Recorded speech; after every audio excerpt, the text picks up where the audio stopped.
O trabalho dignifica o homem e Tomás estava desempregado. Em seus 48 anos de vida, essa era a primeira que se via assim, indigno. Trabalhava desde os 14 anos, sem jamais reclamar, e agora, na agonia de tudo que faltava, se sentia de mãos atadas e calava. Entretanto, esse silêncio, que guardava uma guerra dentro de si para ser mantido, logo rebentaria em uma atitude desesperada.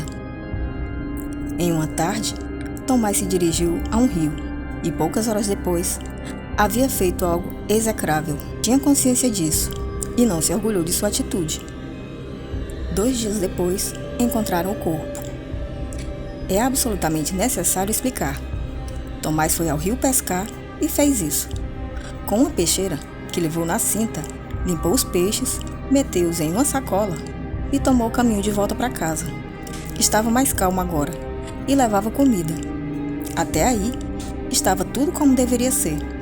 Porém, o ato execrável estava por vir sem que ele esperasse. Apressado em comer os peixes, Tomás pegou um atalho por um terreno baldio. Trajeto nada recomendável, mas como ainda era dia, nada iria acontecer.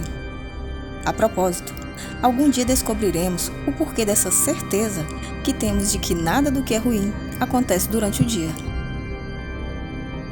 Tomás começou a atravessar um matagal, atento aonde pisava, e assim, de cabeça baixa, esbarrou em algo que pendia de uma árvore. E esse algo era o corpo de um homem enforcado.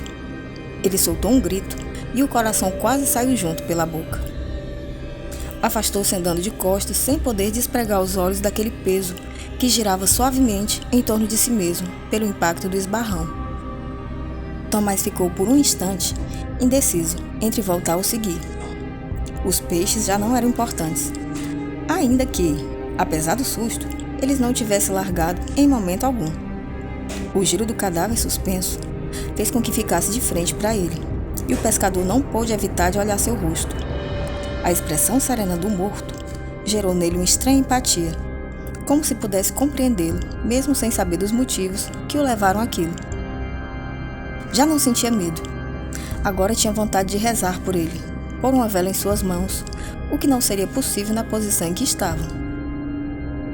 Por um reflexo, olhou para as mãos do morto, estendidas, como quem já não espera nada.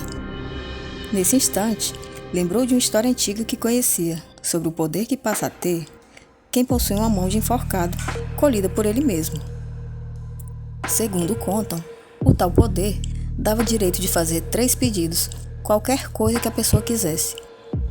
Maquinalmente, Tomás olhou para a peixeira na própria cintura e um arrepio de horror lhe tomou conta. Ele se afastou nauseado. Voltava pelo mesmo caminho que tinha entrado. Avisaria a polícia e logo aquele infeliz teria um final digno. Tomás repetia isso em pensamentos, depois em voz alta a cada passo que dava se afastando do enforcado. O que ele não podia, entretanto, era afastar o pensamento da cabeça. De fato, logo alguém descobriria aquele morto, ali sozinho, com 2 mãos, das quais já não precisava, porque, aliás, ele já não precisava de nada, estava morto. Enquanto ele, Tomás, estava vivo, e muito vivo. Se não fosse ele, seria outro. Ele precisava mais, e ninguém precisaria saber. Afinal, ele tinha sentido sincera empatia pelo morto, então, era como se fosse uma troca de generosidades. A avalanche de motivos martelaram as têmporas de Tomás, enquanto ele tentava, cada vez com menos vontade, se afastar do cadáver. Aquele que tivesse a coragem de colher a mão de um enforcado teria acesso a tudo o que quisesse. Ele pensava, segurando firmemente o cabo da peixeira. Mas a quem era dirigido esses pedidos? Quem poderia garantir que isso não era apenas uma lenda de interior? E se ele cortasse a mão e nada acontecesse? Tomás respirou fundo e decidiu. Voltou para casa com sua sacola de peixes, no fundo da qual levava a mão de um defunto. A decisão foi tomada quando ele se deu conta de que o pior que poderia acontecer era nada acontecer. Encegueirado pela ambição, avançou na direção do enforcado e, cortando-lhe a mão, rígida e fria, com a naturalidade de quem colhe um fruto de uma árvore, empenhou toda a força em romper o osso, como se cortasse um galho mais sólido. No caminho de volta para casa, percebeu a maneira que as pessoas na rua o olhavam, como se soubessem ou desconfiassem de algo. O que estava além da sua percepção era que a forma curiosa com que ele andava agarrando a uma bolsa cheia de peixes fazia com que as pessoas rissem às costas dele, sem de nada desconfiar. Essa pequena confusão fez com que Tomás odiasse a seus vizinhos, ou melhor, descobrisse que já os odiava há muito tempo, e mais do que nunca, desejou ser rico e ultrajá-los com sua fortuna. Entrou em casa, preparou os peixes, mas não comeu. Não era seu feitio cozinhar, a esposa até estranhou, mas imaginou que ele só estava contente pela boa pesca. Fato é que ele limpou a mão morta sem que ninguém suspeitasse, envolveu-a em uma flanela e guardou em uma pequena caixa oculta da atenção de todos. A ansiedade o torturou até por volta das 2 da madrugada, enquanto ele esperava que chegasse às horas mortas, que, segundo dizem, é às 3 da manhã. Mas antes que chegasse essa hora, um sono pesado o envolveu por completo, até o dia seguinte, com o sol já alto. Tomás praguejou a isso e, pelo dia inteiro, esteve indócil como uma fera enjaulada, corroído pelo temor de que encontrasse um corpo, porque quando se espalhasse a notícia, sobretudo o detalhe da mão decepada, ficaria impossível se livrar dela depois de fazer os pedidos. Outro entrave é que, sendo parte de um corpo morto, não tardaria em apodrecer. Nessa profusão de emoções, que juntavam ansiedade, medo e ódio pelo contratempo de ter perdido a hora, mergulhou em um silêncio que ocultava turbulência interna. Conforme as horas passavam, se tornava mais intensa e sombria a sua inquietação, até que ouviu batidas fortes na porta. Congelou, enquanto a mulher se dirigia até lá para atender. Era o dono da casa cobrando o aluguel. Reconheceu a voz do homem e sua costumeira grosseria, exigindo que desocupassem a casa se não quisessem pagar. Se isso tivesse acontecido um dia antes, essa visita teria lhe causado uma reação completamente diferente. Mas naquele instante, causou alívio, e Tomás voltou a respirar. A mulher entregou ao proprietário uns tostões que mal chegavam para metade de um dos aluguéis atrasados, e eles deviam 4 meses. Enfurecido, o homem invadiu a sala e foi até onde estava Tomás, esmurrou a mesa e lhe atirou humilhação e ameaças sem que nenhuma resposta fosse dada.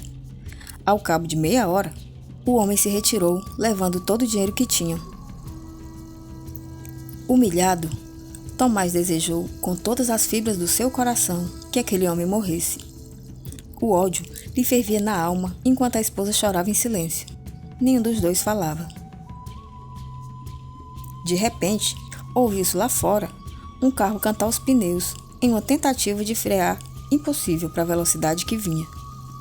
Esperavam o estrondo da batida, encerrando o barulho, mas não houve estrondo. O que se ouviu foi o baque de um corpo arremessado para longe pelo impacto da batida do carro. Depois os gritos de quem passava na rua. Eles correram para a porta e, ao abri-la, foram surpreendidos com a chocante cena de um atropelamento, cuja violência havia tirado o corpo do homem à calçada de Tomás. Reconhecendo na vítima o proprietário ali no chão espalhado, braços e as pernas em ângulos impossíveis para o corpo humano, ele compreendeu tudo. Já estava acontecendo. Agachou-se para olhar a cara do morto mais de perto, e diante da miserável figura a que tinha sido reduzido aquele homem, ele lamentou haver gastado um dos seus pedidos com tão desprezível criatura. Ao fim do dia, calculou que o saldo dos acontecimentos era positivo. Se por um lado não tinha nenhum dinheiro, por outro, tinha acesso a um poder, e isso resolvia tudo. Em outros tempos, correria a pedir dinheiro emprestado a um filho mais velho que já não vivia em casa com eles. E com enorme contentamento, pensou que isso jamais precisaria voltar a acontecer. Desejou com todo o ardor de sua alma nunca mais pedir nada ao seu filho. Por mais que o amasse como a ninguém mais no mundo, nunca mais queria passar por aquela maldita humilhação. Que a próxima vez que se encontrassem, ele é que pagaria tudo, e faria isso com muito gosto. O filho era seu orgulho maior. Trabalhava em um lugar importante na cidade, era um rapaz distinto e o único prêmio de sua vida. Por tudo isso, queria uma vez na vida proporcionar alguma coisa a ele e não só pedir dinheiro emprestado. As horas passaram e a noite fria se esgueirou pelas frestas da porta, abrindo bocejos no cansaço e, em pouco, velando o sono dos justos. Tomás estava desperto, vivamente acordado, e tão logo a mulher e os filhos se recolheram, ele saltou em busca da caixa em que guardava seu talismã. Abriu-a. O estranho objeto que continha já não parecia uma mão humana. Era um edema, uma massa de carne úmida, de cujo inchaço, roxo e esverdeado, largava um necrochorume, um tipo de salmoura, que engordurava o fundo da caixa. Os efeitos da decomposição eram evidentes, e em pouco tempo haveria o odor da putrefação, delatando o segredo da caixa. Mas por ora, isso ainda não estava acontecendo, e passando o primeiro desconforto, Tomás recuperou o entusiasmo e concentrou-se repetindo o desejo, dessa vez segurando a mão do morto, como se cumprimentasse um amigo. Quando o ritual terminou e ele guardou a caixa, estava convicto de que sua miséria terminaria ali. Foi se deitar ao lado da mulher que dormia encolhida, sob trapos de lençol remendados. Ficou olhando o teto, pensando, enquanto o sono não chegava. Não sabia como, nem precisava saber, mas quando o dia amanhecesse, seria um homem rico, e isso lhe bastava. Assim, virou-se na cama velha e dormiu como um rei. O dia amanheceu igual a todos os outros, mas não para ele. Mal disfarçava a euforia interna que lhe causava esperar, sem saber o quê. Mesmo que soubesse, não poderia comunicar a ninguém. A mulher estava agachada a um canto de cozinha, junto a uma trouxa de roupa que alguém viera deixar para ela lavar, e ela separava as peças em trouxas menores para levar ao rio. Tomás a observava em silêncio nessa posição. Por um instante, sentiu o mais completo desprezo que um ser humano pode sentir por outro. A mulher continuava sua tarefa, sem se dar conta de que era observada, e em pouco tempo organizou tudo dentro de um lençol, fazendo uma saltrouxa gigante, que equilibrou na cabeça e se dirigiu à saída. Tomás não resistiu em debochar dela. "E aí, mulher, vai pro escritório trabalhar?" A mulher girou o rosto com dificuldade e sorriu inocente. "Quando a vida fecha a porta, Deus abre a janela", disse, apontando a roupa que lhe renderia algum dinheiro. Tomás sentiu ódio, como se ouvisse uma ofensa, e decidiu nesse instante que a abandonaria tão logo estivesse rico. A ela e às crianças, que agora também lhe pareciam insuportáveis. Pois bem, este dia, que mudaria sua vida para sempre, não tardou a cumprir o esperado. Um homem chegou procurando por Tomás. Era bem vestido e tinha uma pasta preta. Bateu à porta e, em pouco, participava ao dono da casa o motivo daquela visita. Conversaram por um par de horas, e ao se despedirem na porta, Tomás era um homem rico. Quando ficou sozinho com o cheque da vultuosa quantia, não conseguia organizar os pensamentos e sentimentos sobre o que havia acontecido. Caminhou como pôde até o velho sofá e deixou-se afundar ali, com o eco das condolências que ouvira há pouco, ainda martelando em seus ouvidos. O cheque tombou de sua mão como se não tivesse nenhum valor. Por mais robusto que fosse, não poderia compensar a perda de um filho. Nenhum maldito acidente de trabalho poderia tirar dele a única coisa que realmente amava na vida.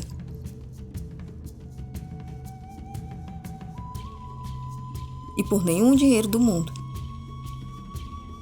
Prostrado, curvou-se com a cabeça entre as mãos, amparando o peso do desespero, sem ter com quem dividi-lo. O cheque era agora só um pedaço de papel largado no chão. Casualmente, Tomás passou os olhos sobre ele e, nesse instante, atinou que aquilo era a paga do seu pedido na noite anterior. E, tremendo todo de ódio, buscou a caixa que guardava o amaldiçoado objeto e, com a mesma peixeira que tinha cortado a mão do morto, desferiu uma série de golpes com toda a fúria que o dominava, maldizendo a hora que havia levado para casa a mão do cadáver. Depois, ainda sob a comoção do desespero, e decidido a se livrar do miserável objeto, correu até o rio e, enchendo a caixa de pedras, lançou-a às profundezas das águas. Perambulou sem rumo pelas margens do rio até ser vencido pela fadiga e tombou sem sentidos. Quando voltou a abrir os olhos, ainda nauseado, a sombra de um homem em pé a seu lado o mirava fixamente. Já havia anoitecido e Tomás fixava a vista, tentando reconhecê-lo, mas estava escuro. O homem seguia imóvel.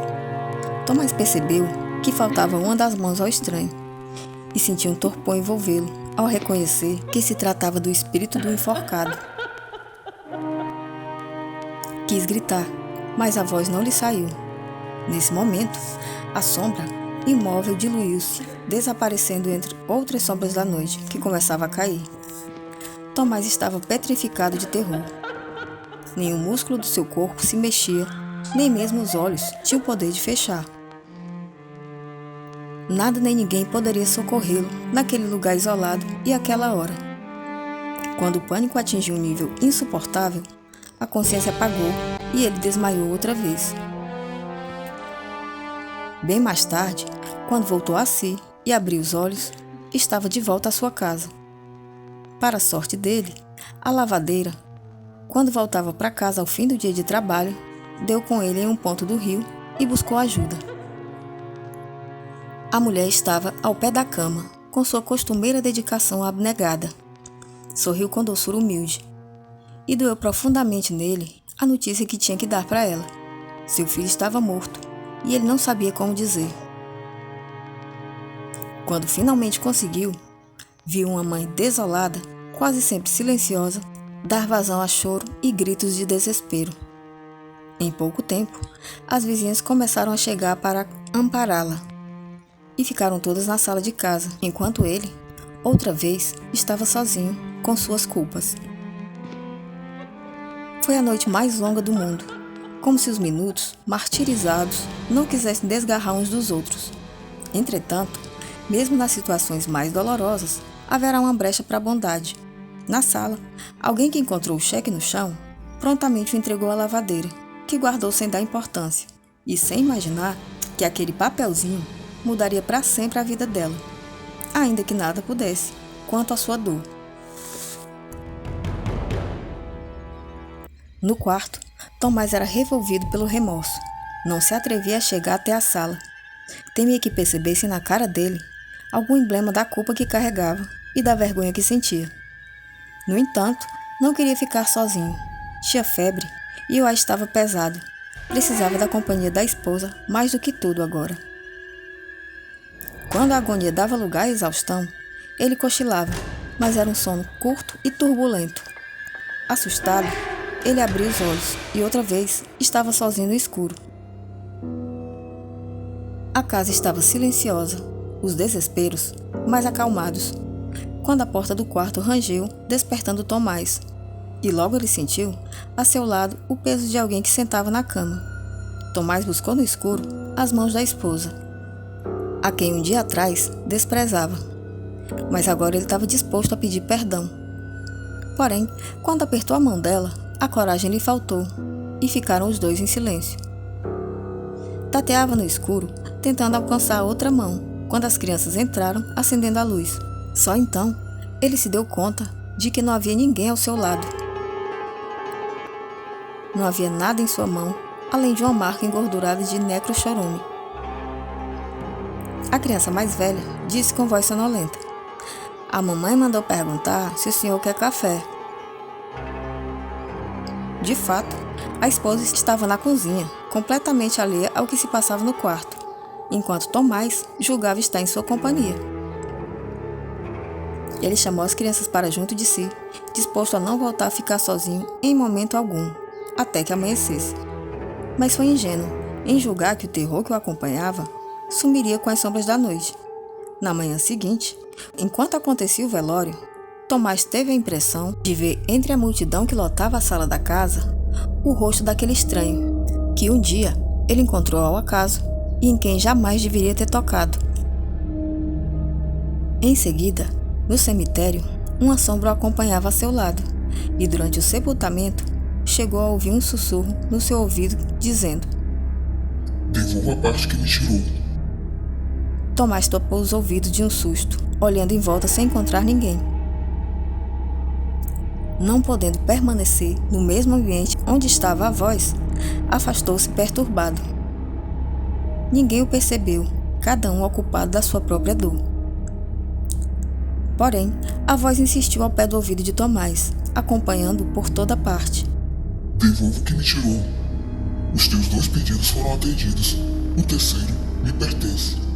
Cumpra o que me deve. Só assim poderei descansar em paz.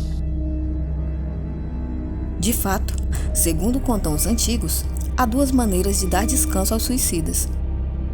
Uma é divina, quando alguém lhe acende uma vela e roga a misericórdia divina que perdoe aquela alma. A outra é um truque do diabo para enganar outras almas e levá-las para si. Tomás pagava o preço de uma má escolha. Perambulou sem rumo, tangido pelo terror que o enlouquecia. A voz do morto o acompanhou rua fora na confusão do trânsito. Perambulou a esmo sem já encontrar o caminho de volta para casa. Foi dar no rio, onde havia lançado a caixa amaldiçoada com o objeto da sinistra exigência do enforcado. E já não podendo suportá-la, atirou-se ao rio. Buscou nas profundezas turvas da água, cada vez mais escura à medida que descia. O fôlego foi acabando antes que ele alcançasse o leito do rio, onde deveria estar a caixa.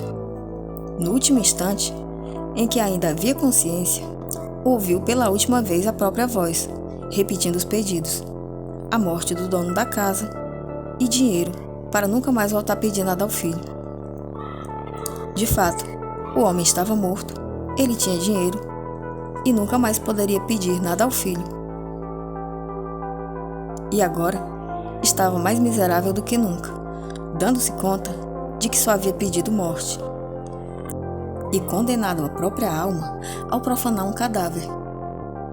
Compreendido isso, a voz do morto sentenciou uma última frase: Agora está pago. 2 dias depois, boiando às margens do rio, encontraram o corpo de Tomás.